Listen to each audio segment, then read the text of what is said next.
Good evening. In today's session, let's look at the making of the Constitution.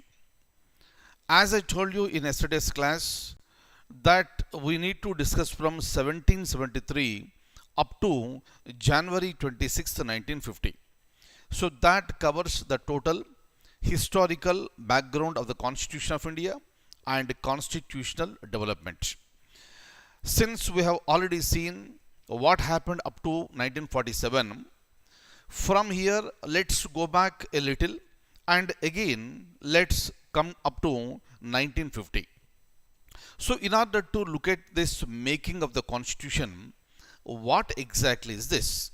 Meaning, how exactly Indians prepared their own Constitution.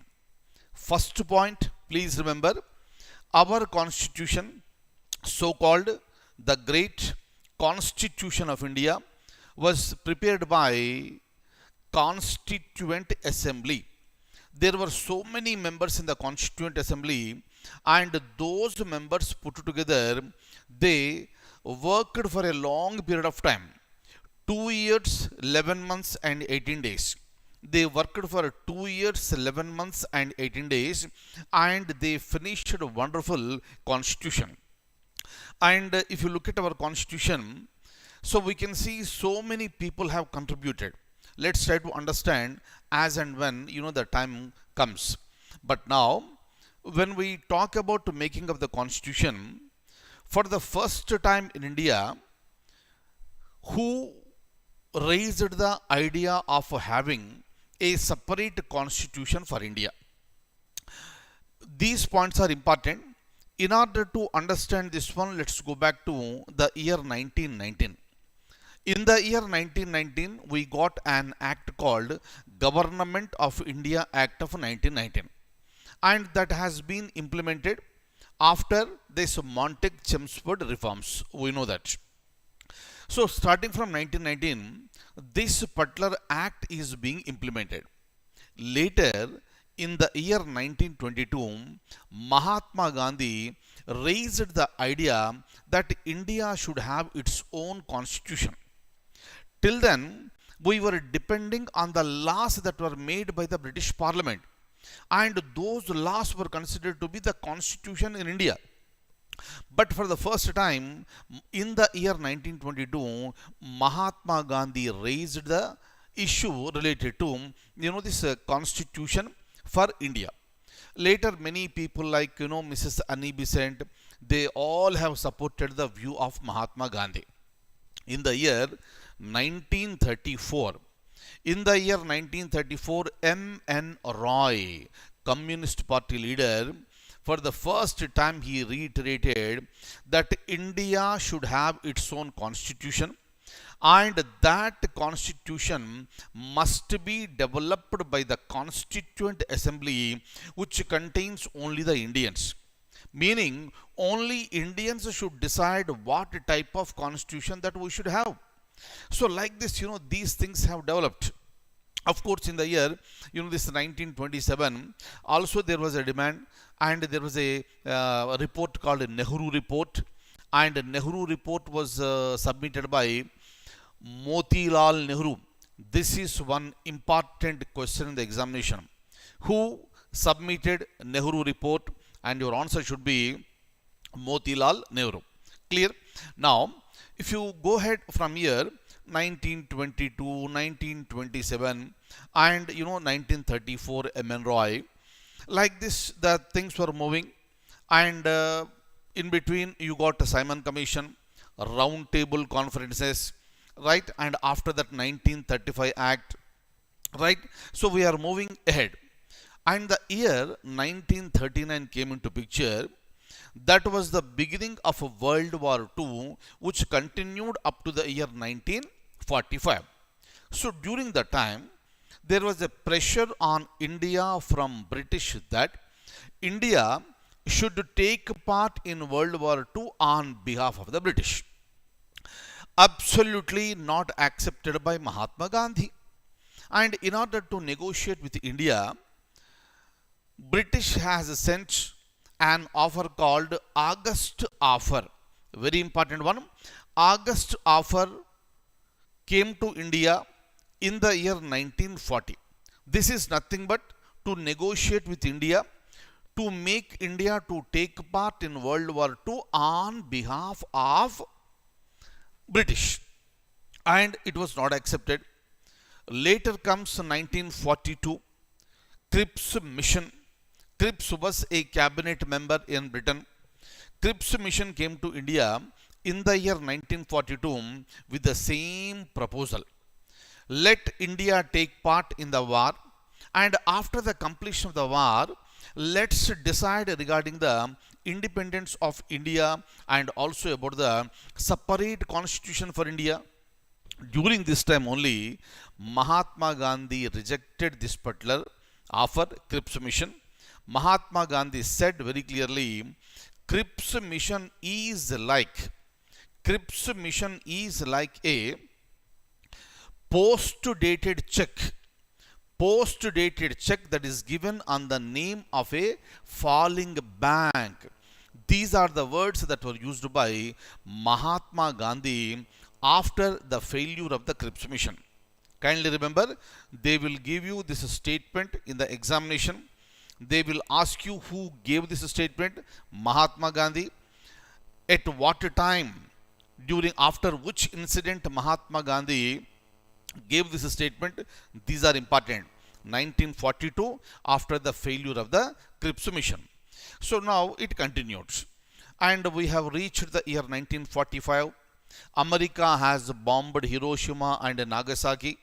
There was a huge destruction, and finally the world has decided to stop the World War II, and the countries, though those occupied other nations, they wanted to withdraw by providing independence to those countries, and India was one among that country.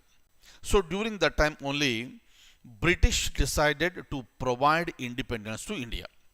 But at the same time, they cannot leave India all of a sudden. So you need to put the government in the responsible hands. For this reason, India should have its own constitution. In order to make the constitution, Cabinet Mission Plan came to India. Cabinet Mission Plan means 3 members of the cabinet, I'll tell you the names, 3 members of a cabinet of England, they came to India on the name of a Cabinet Mission Plan. They will ask you in the examination, in which year Cabinet Mission Plan came to India? 1946. Okay, so 1945, end of the World War II. 1946, Cabinet Mission Plan came to India, and you have to remember the sequence. 1940, August offer, failure. 1942, Cripps mission, failure. I told you here, in 1942, after the failure of the Cripps mission, Mahatma Gandhi wanted to intensify the movement.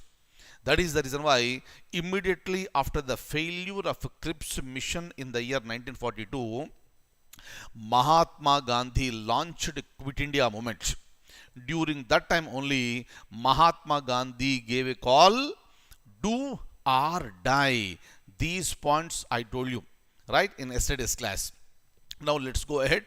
1946, Cabinet Mission Plan visited India, and 3 cabinet ministers, they came to India with a proposal that let India will have its own constituent assembly, and the purpose of the constituent assembly is to frame the constitution for India.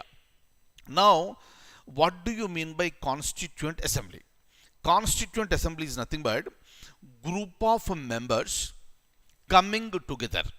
For example, if you look at our assembly, there are group of members. Legislative Council, group of members. Lok Sabha, Rajya Sabha, group of members. In the similar manner, Constituent Assembly means group of members coming together for the purpose of making the constitution. Am I clear? Very, very, very important. So our constitution was framed by Constituent Assembly. But now you will get it out. Whenever we hear the name, the Constitution, the first person who comes to our mind is Dr. B.R. Ambedkar. Now the point is that how come this great personality became so great with respect to Constitution of India when so many members worked for framing the Constitution? Because these are the efforts that were put in by the great Baba Saheb Ambedkar, Dr. B.R. Ambedkar, and B.R. Ambedkar's contributions with respect to framing the Constitution are really laudable. Regarding that, we will be discussing. And everybody knows this. Who is the father of the Constitution of India? That is Dr. B.R. Ambedkar. Please remember this. Okay. So now, when it comes to 1946, Constituent Assembly has been formed. But who are the members in this Constituent Assembly? This is one point for the examination. But please remember, if you look at India at that particular time, entire India was divided into two categories. One is British India, second one is princely states. Remember this. British India, princely states.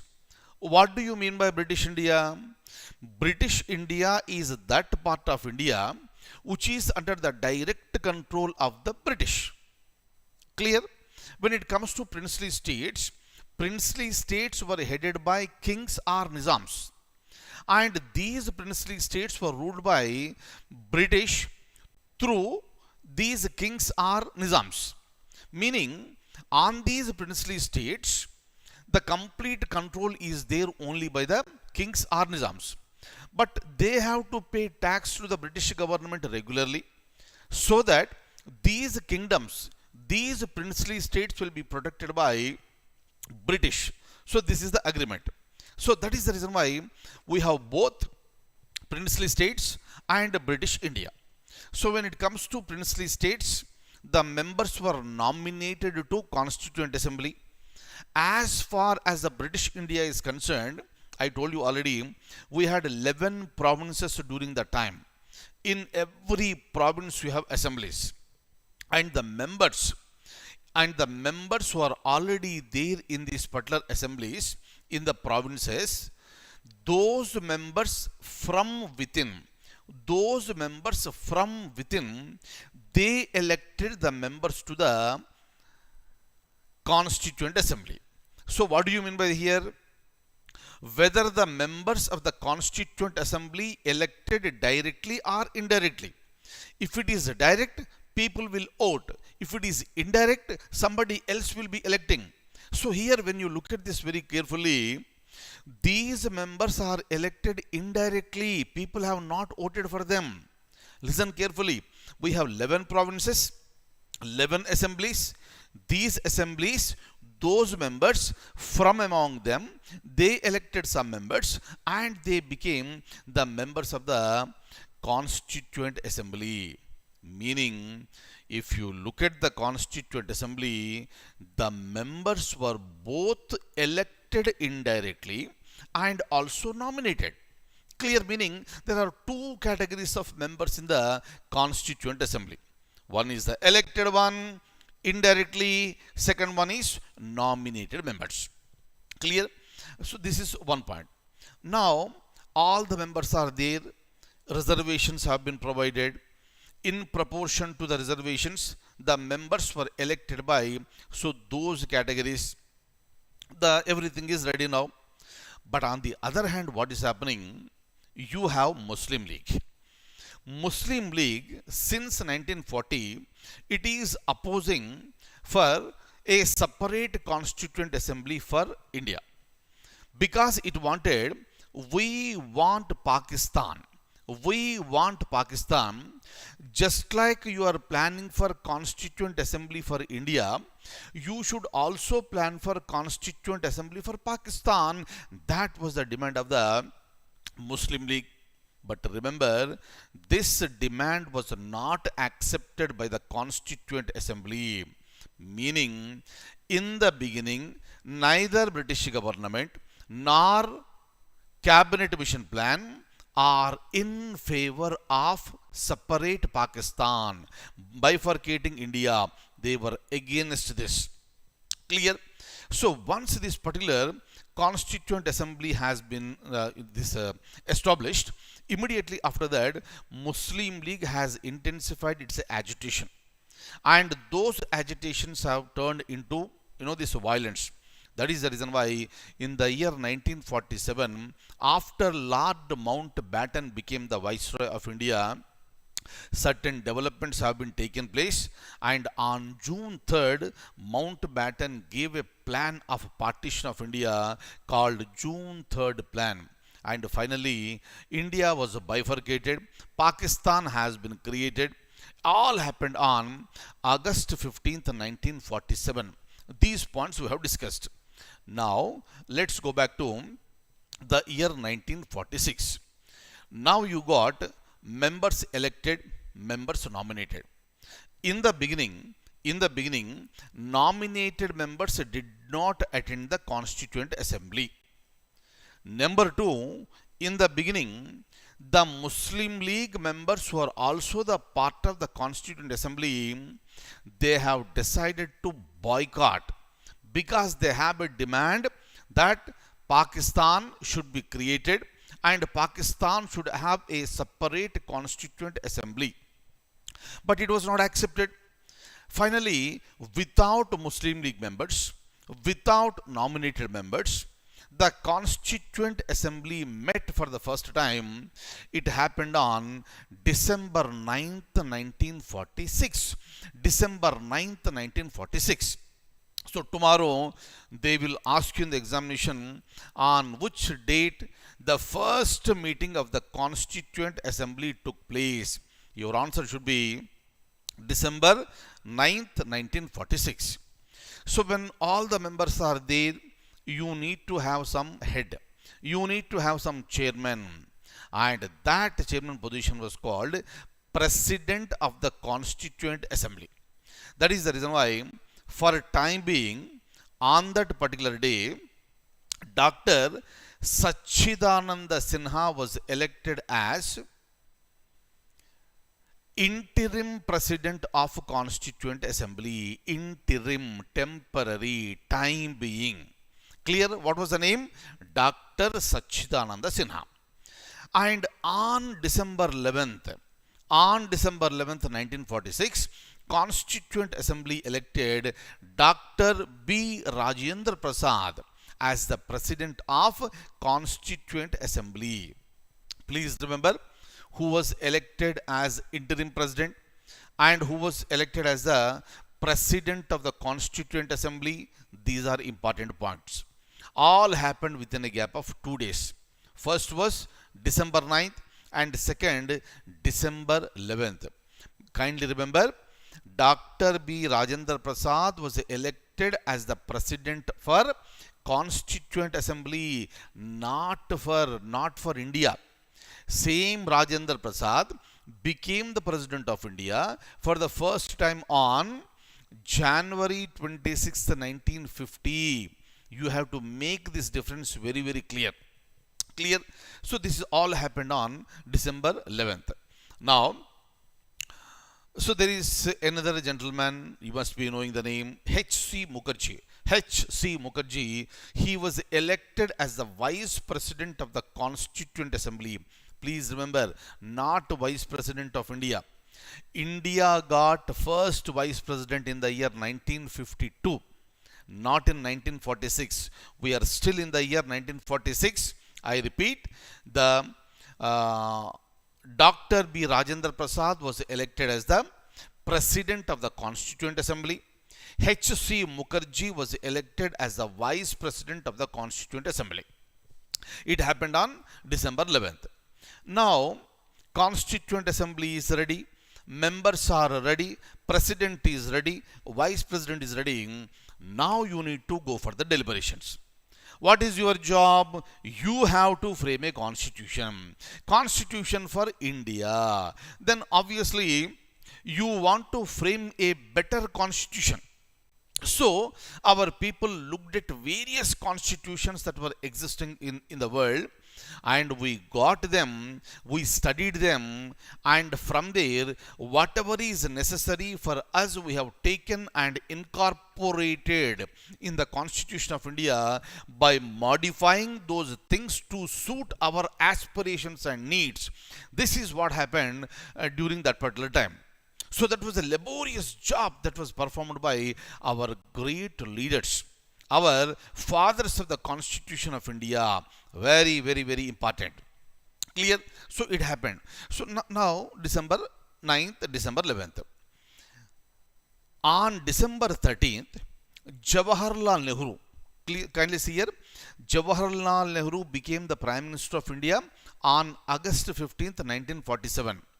We are still in the year 1946 only.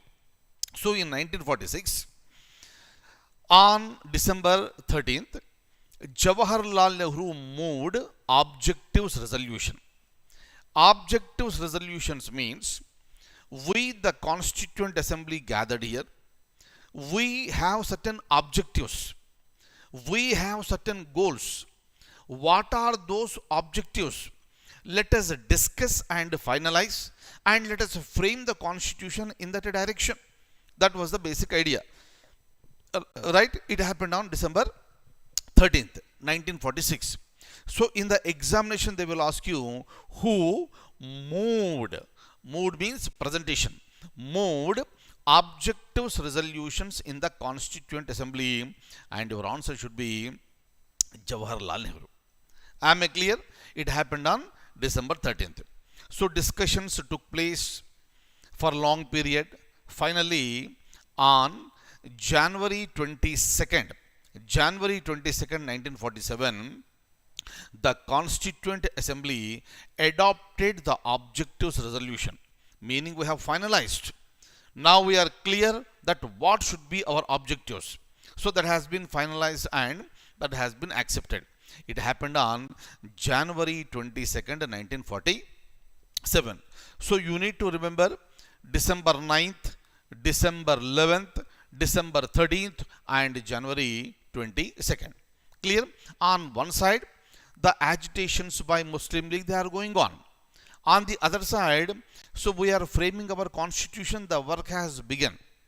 For this reason, 22 committees were formed in the Constituent Assembly, and I will show you the names of some of the committees and the chairman after some time. So like this we are moving ahead. So finally, because of these various agitations by Muslim League, Mahatma Gandhi also accepted for the partition. Finally, India was partitioned through Indian Independence Act of 1947. So during the time, country was divided into India and Pakistan. Both the nations were given independence. They have become the sovereign bodies.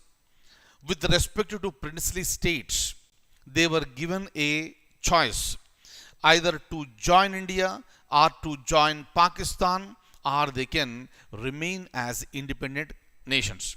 During the time, Sardar Vallabhbhai Patel, the first Home Minister of India, the first Deputy Prime Minister of India, he, along with the support of the civil servants, moved throughout India and approached every this princely state king or Nizam, and asked them to join, to get integrated with India. So that is how most of the this princely states became the part of this Union of India. So this is what happened. So like this, the work was going on, and at one point of time, drafting committee was created. That drafting committee was headed by Dr. B.R. Ambedkar. Altogether 7 members were there. The function of the drafting committee is to verify the drafts that are given by the other committees. So every committee used to submit it to drafting committee. they used to check it and keep it in an order. If there is a necessity for any modification, they used to send it back again to and fro. The work was done, and people were allowed, meaning public were allowed, other media was allowed to send suggestions.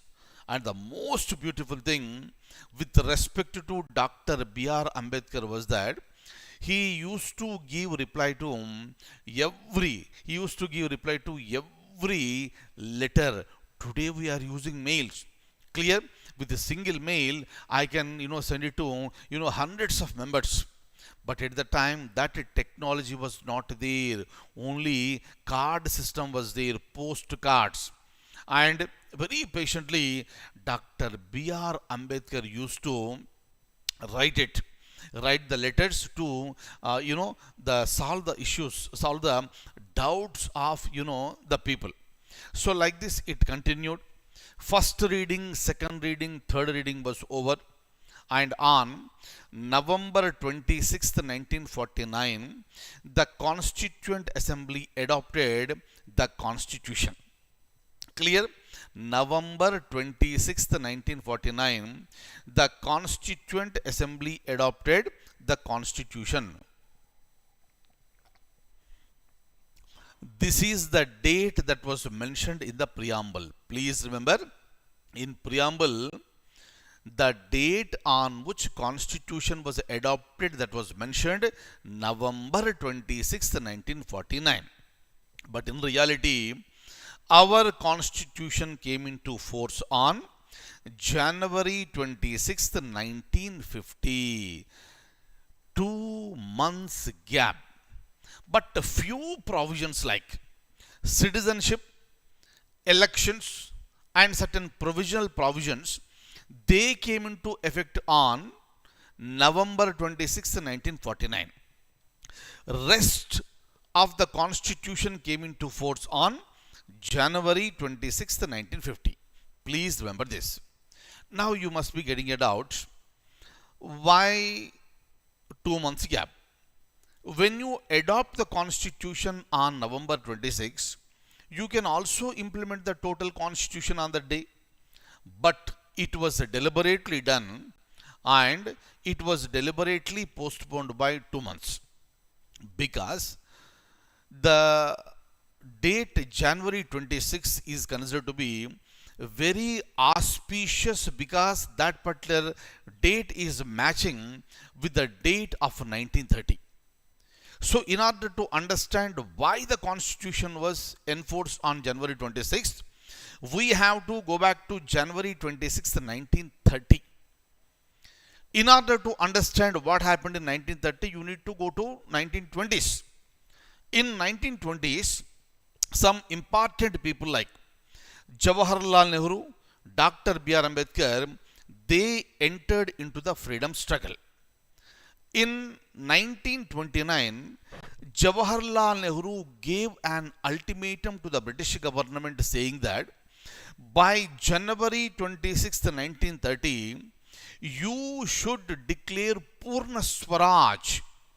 British must declare Purna Swaraj, or complete independence to India, and British must quit India. That was the demand that was made by Jawaharlal Nehru.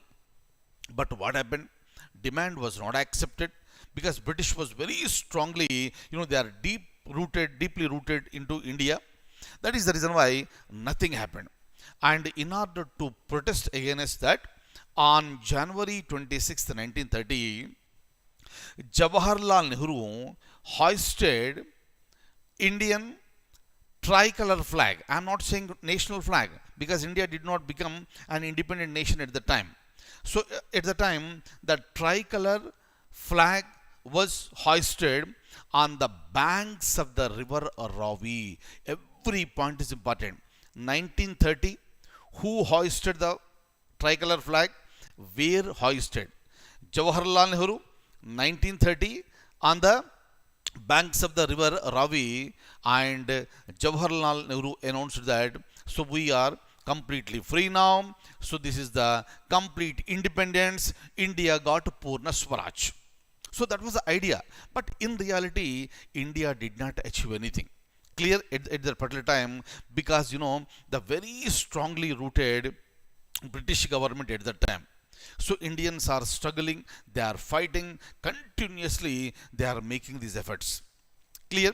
And now, in order to, on January 26, 1930, complete independence was declared. So there is a significance to January 26th. But we got independence on August 15th, 1947. Again, you cannot have another Independence Day. That is the reason why we have decided to enforce the constitution on that particular day. That is the significance of January 26th.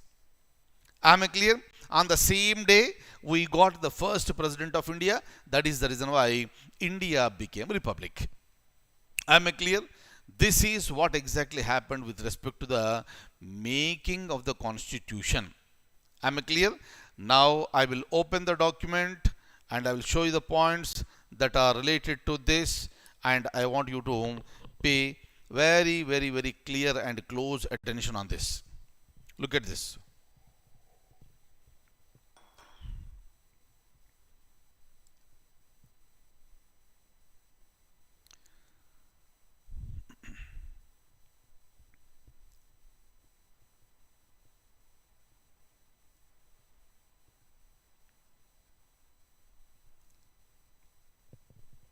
Right. Now, 1946, I told you, cabinet mission plan came to India. Now look at this, my dear friends. When cabinet mission plan was sent to India, March 24th, 1946, I want you to remember this. Clear? Next. How many members were there in the cabinet mission plan? 3 members. Who are they? Names are important. First one is Lord Pethick Lawrence. Second one, Sir Stafford Cripps. Same Cripps who visited India through Cripps mission in the year 1942 and which was a failure. Same person. And third person was A.V. Alexander. You must remember these names. Lord Pethick Lawrence, Sir Stafford Cripps, A.V. Alexander were the members. Clear? And the purpose is to proposal of Constituent Assembly. Right?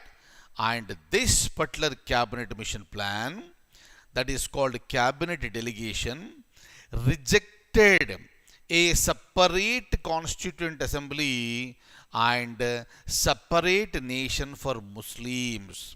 Please remember, cabinet mission plan did not agree for separate Constituent Assembly for Pakistan because it was not interested. English people, British government wanted to leave India as early as possible because they want to go back and they wanted to revive England, because England suffered a huge loss during World War II. Right? So now when you come to the Constituent Assembly, remember every point. It was constituted in November 1946. How many members were there? Important. 389 members. Out of this 389, 296 were elected from British India. As I told you just now, what is British India? And the remaining 93 were nominated from princely states. Clear? Similarly, out of 296 from British India, 292 were drawn from 11 governor provinces and 4 from chief commissioner provinces. This is only for your information. And when it comes to number of seats, 1 seat was allocated to every million population. Every million population. Important one, very, very important one. Is it okay? And accordingly, seats were reserved for Muslims, Sikhs, and other than Muslims and Sikhs. How? This all happened in proportion to the population. Meaning, they wanted to have the representation from all the communities. That is the reason why this measure was taken. Clear? And when it comes to this particular point, it was the direct election from British provinces, meaning the provincial assemblies and only the lower house. Kindly remember, by this time there were bicameral legislatures, right? Meaning, as far as these legislative assemblies are concerned, they were elected directly. But with respect to Constituent Assembly, the directly elected members of each assembly, in turn, from among themselves, they elected members to the Constituent Assembly. Clear? That is the reason why here I gave very clearly, please remember that the members in the assembly are elected indirectly and also nominated. Very, very, very, very, very important. They are not directly elected. They are elected indirectly. How many? 296. Remaining 93 members are nominated. Very, very, very, very important. Please look at all the points very closely.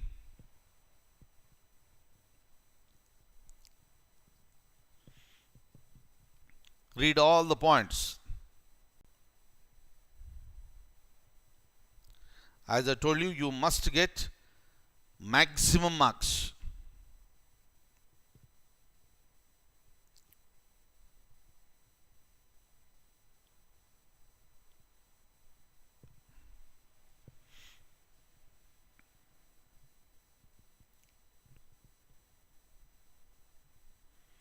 Right? So now, proportional representation. Election was held in July, August of 1946. Kindly remember, election was not for all 389 because 93 were nominated. Election was held only for 296. Is it a direct election or indirect election? Indirect election. Clear?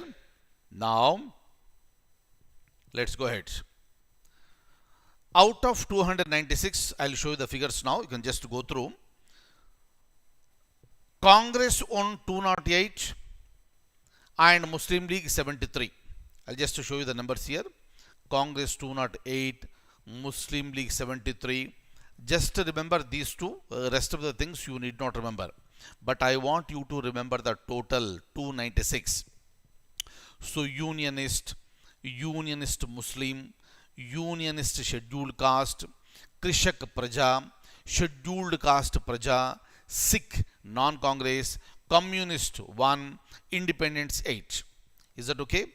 And another very important thing that I would like to share with you, and a probable question in the examination once again. If you look at Constituent Assembly, Jawaharlal Nehru, Dr. B. Rajendra Prasad, Sachidananda Sinha, Dr. B. R. Ambedkar, almost all K. M. Munshi, these are all great people. They were part of the Constituent Assembly. They became the members of the Constituent Assembly because they are already the members of the provincial legislative assemblies. That is the reason why they became the members. But one important point for the examination is that the two most prominent people of the time and even now also, they were not the members of the Constituent Assembly. Who are they? One is father of the nation, India. One is father of the nation, Pakistan. Mahatma Gandhi, Muhammad Ali Jinnah, these two were not the members of the Constituent Assembly. You must remember, my dear friends. Am I clear? Very, very, very, very important. Clear? Of course, since beginning, Mahatma Gandhi was never interested in any power. He wanted to, this achieve independence to India. Had he wanted, he would have become the Prime Minister of India, but he chose deliberately let an young person become the Prime Minister. That is the reason why he chose Jawaharlal Nehru, and he wanted Sardar Vallabhbhai Patel to be the Deputy Prime Minister. Otherwise, entire Congress party wanted Sardar Vallabhbhai Patel to be the Prime Minister, but it was Jawaharlal Nehru, it was Mahatma Gandhi who chose Jawaharlal Nehru to be the Prime Minister. During the time, Mahatma Gandhi called Sardar Vallabhbhai Patel and he said very clearly, let Jawaharlal Nehru be the Prime Minister and you try to be like an advisor by being the Deputy Prime Minister. And he obliged, that is the beauty of those people. And Sardar Patel obliged the words of Mahatma Gandhi and he became the Deputy Prime Minister. And he did not compete to be the Prime Minister. Clear? Such great people of those days. So look at the points at the bottom of the screen. Except Mahatma Gandhi and Muhammad Ali Jinnah, all prominent members were included in the Constituent Assembly.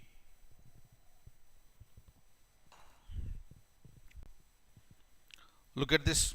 All the points have been discussed. First meeting, December 9th, 1946, 11 o'clock in the morning. Muslim League boycotted. Only 211 members were there. Dr. Sachidananda Sinha was elected as interim president of the Constituent Assembly. It happened on December 9th. Later, on December 11th, 1946, Dr. Rajendra Prasad was elected as the president of, be very careful my dear friends, president of the Constituent Assembly, not the president of India. Okay. Next, another important name, H.C. Mukherjee was elected as a vice president, and constitutional advisor was B.N. Rao, very important name. Right? Now, once we go further, December 13th, 1946, Objectives Resolution was moved. Who moved it? Jawaharlal Nehru. Every point is important. And kindly remember, today, meaning starting from January 26, 1950, we have preamble in the Constitution. Preamble is nothing but an introduction to the Constitution. We are going to discuss this separately. But one important point is that whatever the preamble we have in the Constitution today is considered to be the modified version of Objectives Resolution. Such a powerful preamble we have. This Objectives Resolution was prepared by Jawaharlal Nehru, and the same thing became part of the Constitution in the form of a preamble. Is that okay? Very, very, very, very important one. And another important point I would like to tell you, preamble was adopted after adopting the whole Constitution. Just write down this point. Next, this point we have discussed in the earlier class. His Majesty's statement of February 20th, 1947.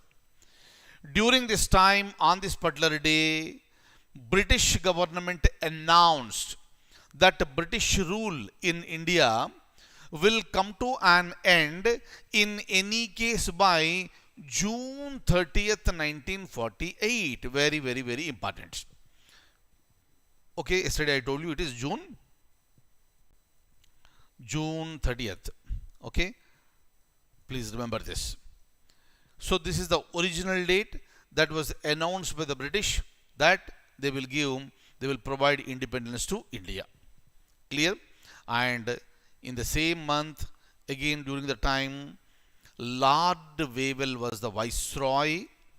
During the time, he was replaced by Lord Mountbatten.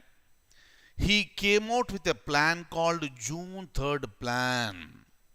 This plan was given a formal shape by a statement made by the government on this particular day. That is for partition of India to create a separate nation called Pakistan. Right? And this plan is known as Mountbatten Plan, otherwise called June 3rd Plan. Right? And after all these developments, the princely states joined the Constituent Assembly. Clear? And after this, most of the others, including Muslim League members, they also joined, but immediately after that, they resigned and they went away. Right? And again on July 26, 1947, Lord Mountbatten announced the establishment of a separate Constituent Assembly for Pakistan. Right? Kindly remember, for India, 1946. For Pakistan, 1947. Because by this time, the government decided to go for partition of the nation. Is that okay? And in order to go for partition, in order to divide India into India and Pakistan, in order to provide independence to India and Pakistan, a bill was introduced in the British Parliament, Indian Independence Bill. It was introduced on July 4th, 1947, and it was signed by the Crown on July 18th, 1947. Is that okay? It came into force on July 18th, but in reality, it was implemented from August 15th, 1947. Clear? And by August 14th, 1947, the Constituent Assembly reassembled as Sovereign Constituent Assembly for the Dominion of India. Meaning, India was permitted to make its own laws. Is that okay? Look at this. Muslim League members have gone. Some more members have gone.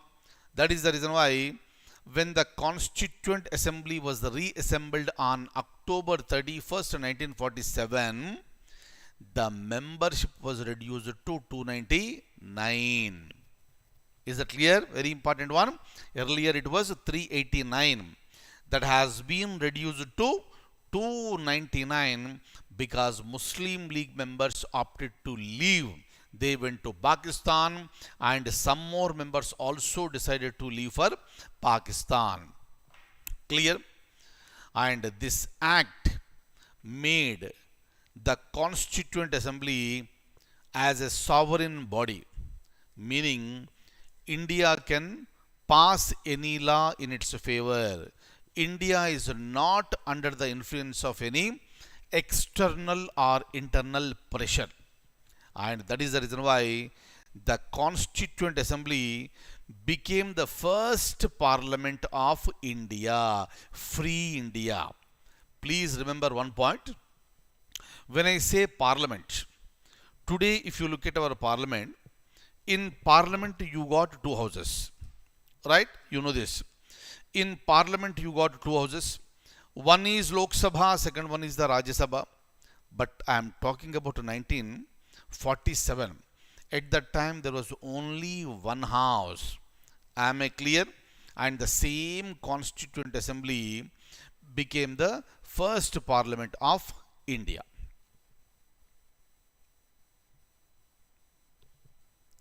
Now, so in the parliament, again in the Lok Sabha, you need to have a speaker, right? And kindly remember the words like Lok Sabha, Rajya Sabha, they all came later. First speaker was G.V. Mavalankar, right? Now, on July 18th, 1947, Immediately after receiving the assent, the Indian Constituent Assembly, they arranged a special meeting on July 22nd, 1947. When are you going to get independence? On August 15th. In just less than 1 month, you are going to get the independence. So every independent nation should have a flag. But where is India's flag? In order to discuss and adopt our national flag, Constituent Assembly met on July 22nd, 1947, and we adopted tricolor flag as our national flag. You know what is our tricolor flag? So with a little modifications, it was adopted. They will ask you in the examination, on which date national flag was adopted? July 22nd, 1947. And our Constituent Assembly was adopted on this day, already you know. And when it comes to national anthem, Janagana Mana, was adopted on January 24th, 1950. Please remember, this is the last working day of Constituent Assembly. Clear? And from January 26th, 1950, it became a provisional parliament. Clear? Similarly, national song Vande Mataram, it was also adopted on January 24th, 1950. Remember all, when national flag was adopted, when national anthem was adopted, when national song was adopted. All these are important for the examination. And if you look at India, Dr. B. Rajendra Prasad, who was the president of the Constituent Assembly, was elected as the first president of India on January 24th, 1950. He was elected by the members of the Constituent Assembly. Is that okay? And he became the president, and in reality that came into force on January 26th, 1950. That is the reason why India became a republic on January 26th, 1950. Am I clear?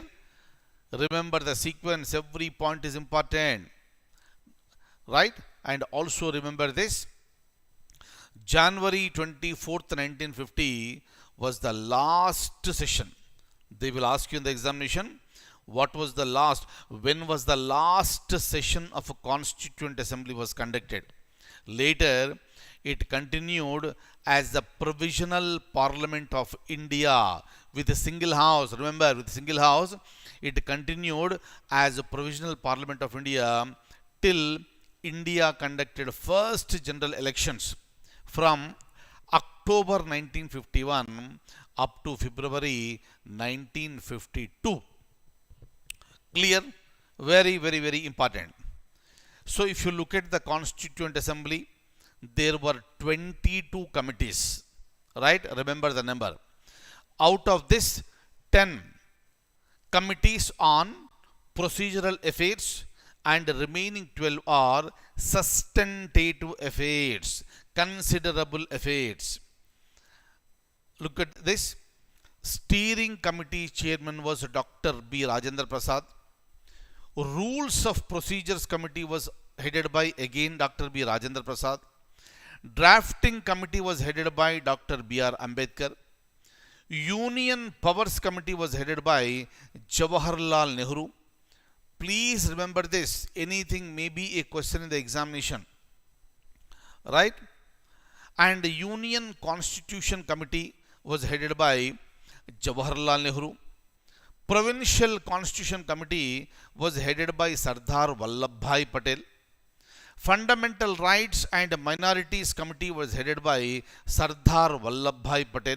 Look at the number, large number, because you are deciding very important aspect of fundamental rights and also aspects that are related to minorities. Am I clear? Now, look at this. The draft was prepared by Dr. B.N. Rao, okay, advisor to the Constituent Assembly. When it comes to drafting committee, it was set up on August 29th, 1947. Please remember this. Drafting committee was headed by Dr. B.R. Ambedkar. It consisted of 7 members, including chairman, meaning including Dr. B.R. Ambedkar, the number was 7, right? And drafting committee sat for 114 days, important, and it proposed draft constitution. First draft was presented to the President of the Constituent Assembly on February 21st, 1948. First draft. Second draft, October 1948. Clear? And after the discussions and changes again, the final draft was introduced by Dr. B.R. Ambedkar on November 4th, 1948. Is that okay? This was the first reading. Clear? And from November 15th to October 17th, 1949, second reading took place. And third reading from November 14th, 1949. Third reading finished on November 26th, 1949. Right? You just remember the last point on the screen. Rest of the things are not important.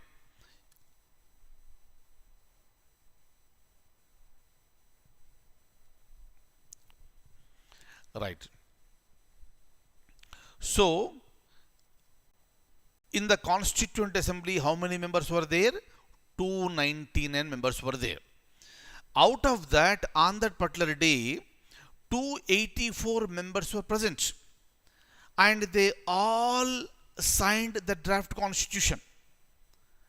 Clear? And this constitution was declared passed on the same day. That is the reason why this day is considered to be the day of adoption.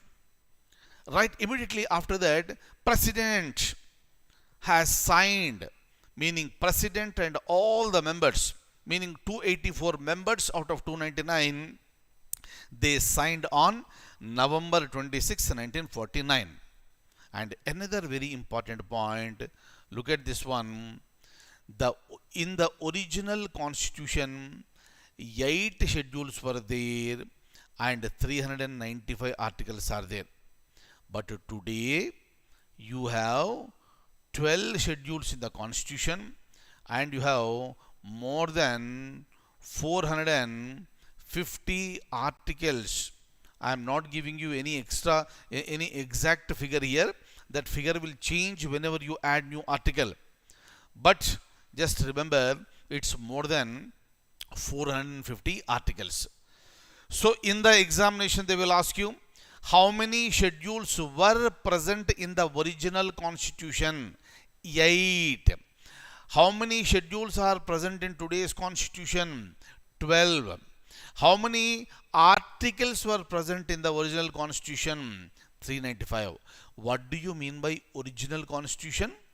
It is the constitution that was adopted.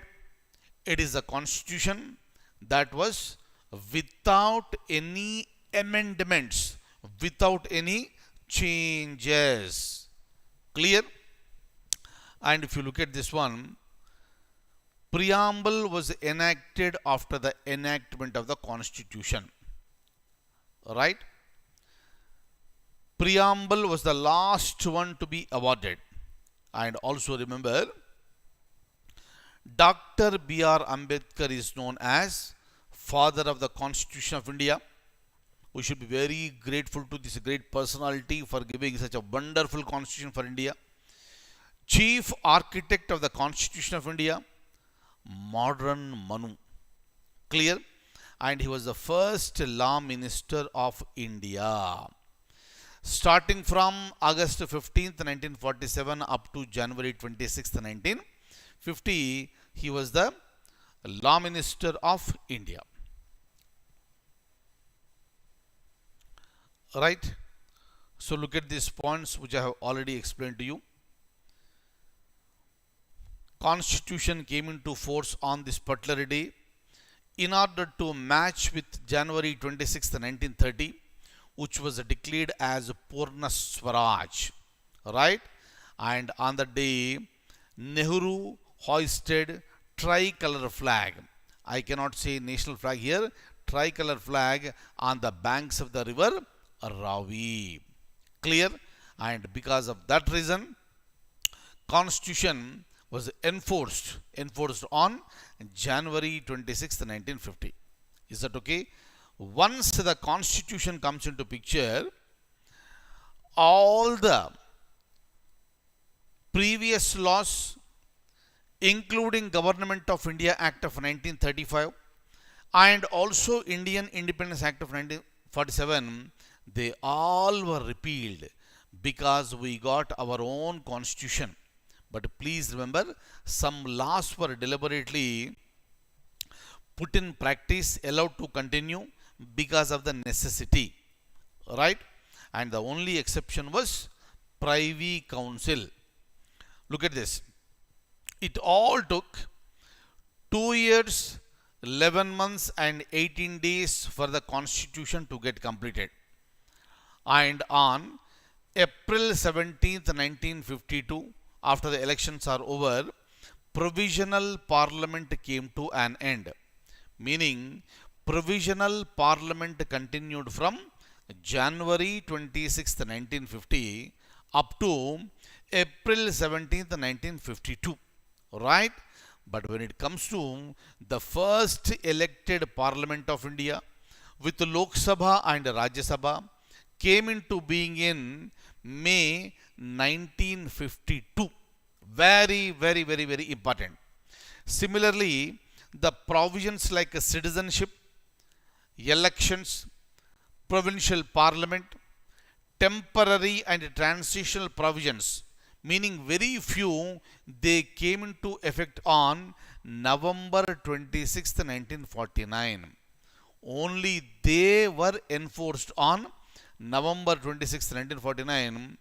Rest of the Constitution came into force on January 26th, 1950.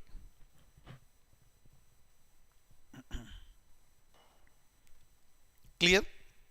So please remember these points. And I have some information for you, for your understanding. These points I already told you. Muslim League was formed in the year 1906. Where? Dhaka. Next, another important point. In 1940, in Lahore session, the Muslim League asserted the demand of a creation of Pakistan. Meaning, authoritatively, it first demanded for the partition of the nation to create Pakistan. It happened in 1940 and during Lahore session. Finally, India was divided. So, boundaries between India and Pakistan were determined by a boundary commission headed by Radcliffe. That is the reason why the line that divides India and Pakistan is called Radcliffe line. Am I clear? So this is another important topic we have discussed for the examination point of view. You have to be very clear with each and every point. Fine. So that's all, and I'll see you in the next session. Thank you so much.